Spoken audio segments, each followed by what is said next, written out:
Students, welcome to Knowledge Academy. कैसे हैं आप सभी? सर्वे भवन्तु सुखिनः की अभिलाषा रखते हुए आज का टॉपिक हम डिस्कस करेंगे। यह टॉपिक एडोलेसेंस से यानी किशोरावस्था से संबंधित टॉपिक है तथा इसका ये सेकंड पार्ट है। इसके फर्स्ट पार्ट यानी किशोरावस्था से संबंधित जो वीडियो पहले बनाया था उसमें meaning, definition and significance of adolescence के संबंध में डिस्कस किया था। आज हम देखेंगे कि इसके जो सिद्धांत हैं वो कौन कौन से हैं तथा इसके जो कैरेक्टरिस्टिक्स हैं उनके संबंध में विद्वानों का क्या मत है।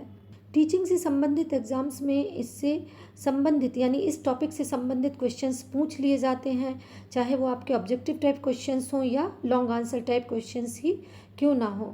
अतः एग्जामिनेशंस की दृष्टि से ये मोस्ट इम्पॉर्टेंट टॉपिक है तथा इसके संबंध में तथ्यपरक नॉलेज होनी ही चाहिए, क्योंकि यदि आप प्रश्न का उत्तर अनुमान के आधार पर देंगे तो बहुत संभव है कि जो आंसर है वो सही ना हो या अधिकांशतः जो आंसर हैं वो गलत हो जाते हैं। अतः इसके लिए आवश्यक है कि थॉरो नॉलेज होनी चाहिए या आपका सब्जेक्ट मैटर या टॉपिक के प्रति कंसेप्ट क्लियर होना ही चाहिए। उदाहरण के लिए यदि मैं आपसे पूछूं कि किशोरावस्था की विकास के प्रमुख सिद्धांत कौन से हैं या दो सिद्धांतों का नाम लीजिए, और मैं आपको ऑप्शंस देती हूँ कि त्वरित विकास का सिद्धांत, सामाजिक विकास का सिद्धांत, क्रमशः विकास का सिद्धांत, धार्मिक विकास का सिद्धांत या सर्वगुण संपन्न विकास का सिद्धांत इत्यादि, तो बहुत संभव है कि यदि आपको सही नॉलेज नहीं होगी तो आप किन्हीं दो पर लगा सकते हैं, किंतु इसका जो वास्तविक उत्तर है वो ये है कि त्वरित विकास का सिद्धांत एवं क्रमशः विकास का सिद्धांत, और जो रेस्ट ऑफ द थिंग है वो इसके कैरेक्टरिस्टिक्स हैं यानी विशेषताएं हैं। अतः नॉलेज का होना आवश्यक है ताकि हमारा कंसेप्ट क्लियर हो सके। जैसा कि मैंने पहले भी बताया था कि जो किशोरावस्था है वह संघर्ष, तनाव एवं तूफान की अवस्था कही जाती है। इसमें संवेगात्मक उथल पुथल यानी इमोशनल डिस्टर्बेंस दिखता है तथा अत्यंत द्रुत एवं तीव्र विकास का काल भी इसको कहा जाता है। यदि किशोरावस्था के सिद्धांत के संबंध में या ये कहें कि विकास के सिद्धांत के संबंध में डिस्कस करें कि what are the specific theories development of adolescence, तो इसमें जो विद्वानों ने अपने मत प्रतिपादित किए हैं उसमें इन्होंने मुख्य रूप से दो सिद्धांतों को महत्वपूर्ण माना है। उनमें से पहला है त्वरित विकास का सिद्धांत। त्वरित यानी आकस्मिक यानी अचानक, जिसे थ्योरी ऑफ सेल्टेटरी डेवलपमेंट कहा जाता है, और इस मत के प्रतिपादक स्टेनली हॉल माने जाते हैं। उन्होंने अपनी पुस्तक एडोलेसेंस में इसका उल्लेख किया है तथा स्टेनली हॉल महोदय का कहना है कि किशोरावस्था में अनेक क्रांतिकारी परिवर्तन अचानक ही दृष्टिगोचर होते हैं जितने कि अन्य अवस्थाओं में नहीं होते हैं। उनका कहना है कि किशोर तथा किशोरी में जो भी शारीरिक, मानसिक, संवेगात्मक परिवर्तन होते हैं वे एकदम छलांग मारकर आते हैं, ऐसा उन्होंने कहा है। और इसके पश्चात जो दूसरा सिद्धांत है वह क्रमिक विकास का सिद्धांत है यानी थ्योरी ऑफ ग्रेजुअल डेवलपमेंट। क्रमिक का अभिप्राय है शनय शनय यानी धीरे धीरे। इस सिद्धांत के समर्थक या प्रतिपादक थॉर्नडाइक महोदय, किंग एवं हॉलिंगवर्थ माने जाते हैं तथा इन विद्वानों का मानना है या मनोवैज्ञानिकों का ऐसा कहना है कि इस अवस्था में या किशोरावस्था में जो भी फिजिकल, मेंटल और इमोशनल चेंजेस दृष्टिगोचर होते हैं या दिखाई देते हैं वे एकदम ना आकर धीरे धीरे या क्रमशः दिखाई देते हैं। यही कारण है कि इसे क्रमिक विकास का सिद्धांत कहा जाता है। यदि हम इसकी विशेषताओं के परिप्रेक्ष्य में चर्चा करें, मैं आपको रिकॉल कराना चाहूँगी कि यहाँ भी आप हेडो कमेटी की जो रिपोर्ट है उसका उल्लेख कर सकते हैं, और यह महत्वपूर्ण इस दृष्टि से मानी गई है कि इसमें 11 या 12 वर्ष की आयु में बालक की नसों में ज्वार आरंभ हो जाता है, ऐसा इसमें कहा गया है। तथा जो भाषा है वह इसकी विशेषताओं को स्पष्ट करने में पूर्ण सहज है या ये कहें कि समर्थ है। इसके अतिरिक्त इसकी विशेषताओं को प्रतिपादित करने के संबंध में वीजी एवं हंट महोदय ने कहा है कि किशोरावस्था की विशेषताओं को सर्वोत्तम रूप से व्यक्त करने वाला यदि कोई शब्द है तो वो शब्द है परिवर्तन यानी चेंज। और चेंज कैसा? शारीरिक, मानसिक, सामाजिक, मनोवैज्ञानिक और संवेगात्मक। The one word which best characterises adolescence is change. The change is physiological, sociological and psychological.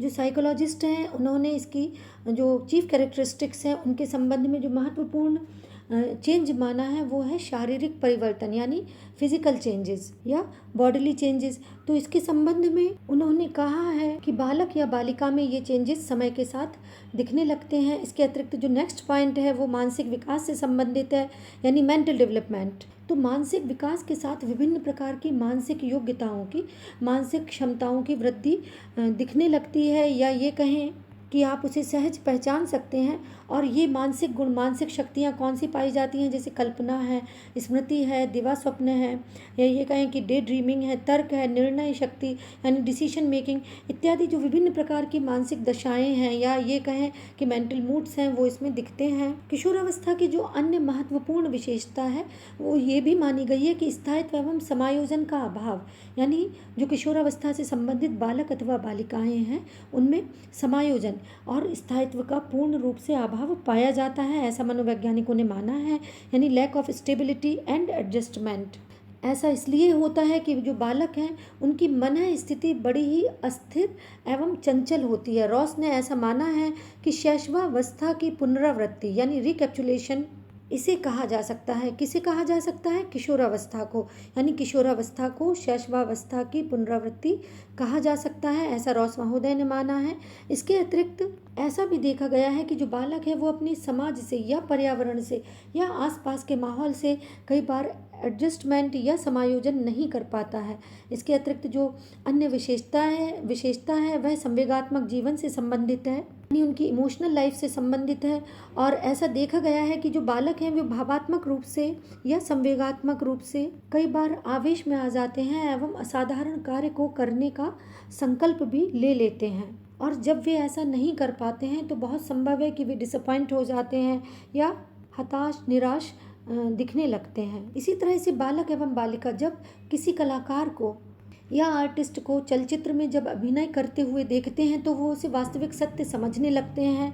उदाहरण के लिए यदि उन्होंने किसी चलचित्र में किसी कलाकार को ईश्वर का अभिनय करते हुए देखा तो बहुत संभव है वे ऐसा मानने लगते हैं कि वास्तव में यही ईश्वर है, जबकि जो वास्तविकता है वो इसके पूर्ण रूप से विपरीत होती है। अतः आदर्श में, यथार्थ में, या ये कहें कि कल्पना में तथा वास्तविकता में वे कई बार अंतर नहीं कर पाते हैं।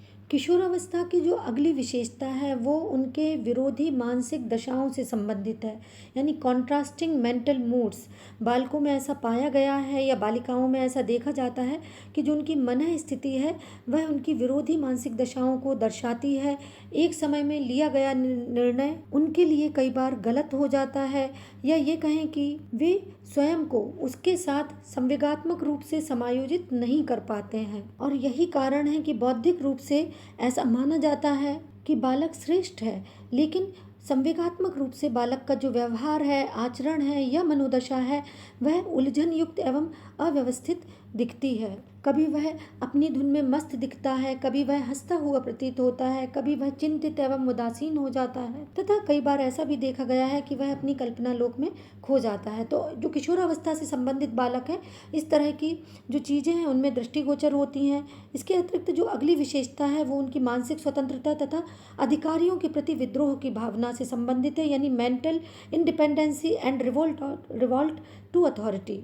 क्योंकि इस अवस्था से संबंधित यानी किशोरावस्था से संबंधित जो बालक होते हैं उनमें मानसिक स्वतंत्रता की जो प्रबलता है वह अधिक होती है। और यही कारण है कि कई बार ऐसा देखा गया है कि जो बालक हैं या किशोर बालक बालिकाएं हैं वो बड़ों के द्वारा दिए गए आदेशों, सुझावों को स्पेसिफिक रूप से फॉलो नहीं करना चाहते हैं। वे बड़ों के आदेशों, विभिन्न प्रकार की परंपराओं, रीति रिवाजों, अंधविश्वासों, पूर्वाग्रहों इत्यादि में बदलना नहीं चाहते। उनकी जो टोन है वह कई बार चैलेंजिंग दिखती है तथा वे ये जानना चाहते हैं कि यह है तो कैसे है, क्यों है, या किसी भी तथ्य के संदर्भ में वे अपने तार्किक प्रश्नों को रखते हैं तथा वे बिना किसी तर्क के या ये कहें कि किसी तथ्य पर यदि उनकी सहमति नहीं है तो आप उनको वह चीज़ या वह बात स्वीकार करने को बाध्य नहीं कर सकते, यानी know taken for granted attitude उनमें दिखाई देता है। अतः एक टीचर के लिए आवश्यक है कि वो बालकों के संबंध में या बालिकाओं के संबंध में इस तरह की चीज़ों को जाने ताकि जब क्लासरूम टीचिंग हो तो उसे बालक एवं बालिकाओं को यानी स्टूडेंट्स को किस तरह से हैंडल करना हो भली भांति विदित हो। इसके अतिरिक्त जो इसका नेक्स्ट कैरेक्टरिस्टिक है वो बुद्धि के अधिकतम विकास से संबंधित है, यानी मैक्सिमम डेवलपमेंट ऑफ इंटेलिजेंस। ऐसा किशोरावस्था से संबंधित बालिकाओं में या बालकों में देखा जाता है। और साइकोलॉजिस्ट का ऐसा मानना है कि 16 वर्ष की आयु तक बालक या बालिका का सामान्यतः जो मानसिक विकास है वह पूर्ण वृद्धि को प्राप्त होता है, तथा उनका जो बुद्धि परीक्षण है या ये कहें कि बुद्धि परीक्षण के माध्यम से उनकी मानसिक आयु को ज्ञात किया जा सकता है। इसके अतिरिक्त बालकों के पर्सनैलिटी में जो अन्य कैरेक्टरिस्टिक्स दृष्टिगोचर होते हैं उनमें प्रत्ययों का निर्माण यानी जो कॉन्सेप्ट हैं वो डेवलप होने लगते हैं। तर्क तथा निर्णय करने की क्षमता यानी जो डिसीजन मेकिंग पावर है वो डेवलप होती है। लॉजिकल पावर डेवलप होती है। ध्यान केंद्रित करने की क्षमता, स्मृति विस्तार करने की क्षमता, रचनात्मक परिकल्पना इत्यादि की जो विभिन्न प्रकार की एबिलिटीज़ हैं वो उनमें डेवलप होने लगती हैं। और रुचियों में परिवर्तन ये भी एक महत्वपूर्ण विशेषता है, यानी चेंज इन इंटरेस्ट। किशोरावस्था में बालक में जैसे जैसे फिजिकल एवं मेंटल चेंजेस आते हैं उनकी जो रुचियां हैं वो निरंतर बदलती जाती हैं। आपने देखा होगा कि जो बच्चे बचपन में विभिन्न प्रकार के खिलौनों से खेलते थे, टॉयज़ पसंद करते थे, माता पिता से हट करते थे कि उनको अमुक खेलना है या टॉयज़ खरीदना है, जब वे बड़े होते हैं यानी किशोर उम्र में पहुंचते हैं तो उनकी जो रुचियां हैं वो चेंज हो जाती हैं। वे पत्र पत्रिकाएं पढ़ना पसंद करते हैं, विभिन्न प्रकार के अभिनय में भाग लेना पसंद करते हैं, रेडियो सुनना, टीवी देखना, स्वयं को सुंदर बनाने का प्रयत्न करना इत्यादि विभिन्न प्रकार की जो प्रवृत्तियां हैं वो उनमें देखी जाती हैं। अतः जो बालक एवं बालिकाएं हैं उनमें शनय शनय परिवर्तन या उनकी रुचियों में परिवर्तन दृष्टिगोचर भी होते हैं। इसके अतिरिक्त जो अन्य कैरेक्टरिस्टिक है वो आत्म प्रेम की भावना से संबंधित है, यानी ऑटो एरोटिसिज्म उनमें पाया जाता है। वे अपनी ही धुन में मस्त रहते हैं, अपने ही कार्यों में तल्लीन रहते हैं, अपने मित्रों से बातें करते हैं, जिसे फ्रायड ने नार्सिसिज्म की जो स्थिति है वो कहा है। कुल मिलाकर इसे नार्सिसिज्म कहा जाता है। इसके अतिरिक्त जो अन्य कैरेक्टरिस्टिक्स हैं उनमें जो महत्वपूर्ण हैं वे हैं निर्भरता एवं अधीनता की प्रवृत्ति, यानी एटीट्यूड ऑफ डिपेंडेंसी, धार्मिक भावना का उदय, रिलीजियस फीलिंग्स, समाज सेवा की भावना, फीलिंग ऑफ सोशल सर्विस, कल्पना का बाहुल्य यानी एक्सुबरेंस ऑफ इमेजिनेशन, परमार्थ की भावना या ये कहें कि दूसरे की सहायता करने की भावना, ये जो फीलिंग्स हैं उनमें पाई जाती हैं। आत्मसम्मान की भावना भी उसमें दृष्टिगोचर होती है, फीलिंग ऑफ सेल्फ रिस्पेक्ट जिसे कहा जाता है। तो इस तरह से विभिन्न प्रकार के कैरेक्टरिस्टिक्स हैं जो कि बालक बालिकाओं में दृष्टिगोचर होते हैं। आई होप आपका कंसेप्ट क्लियर हुआ होगा। इससे संबंधित जो अन्य कैरेक्टरिस्टिक्स हैं उनके संबंध में भी समय समय पर चर्चा करेंगे। That's all for today. Please take care of yourself and be sympathetic to each other. Students, welcome to Knowledge Academy. कैसे हैं आप सभी? सर्वे भवन्तु सुखिनः की अभिलाषा रखते हुए आज का टॉपिक हम डिस्कस करेंगे। यह टॉपिक एडोलेसेंस से